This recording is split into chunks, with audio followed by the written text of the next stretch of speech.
ทรงบันดาลสิ่งทั้งปวง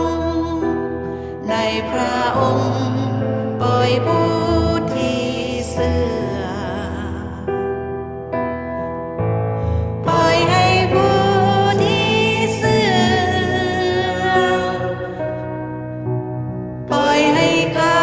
เสื่อถือ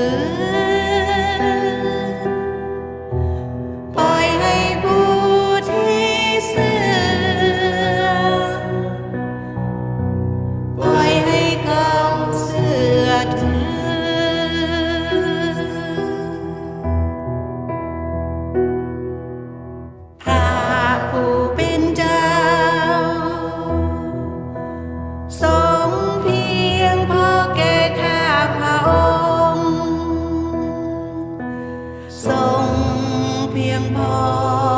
จริงๆพระผู้เป็นเจ้าทรงเพียงพอแก่ข้าพระองค์ทรงบันดาลสิ่งทั้งปวงในพระองค์ปล่อยผู้ที่เสื่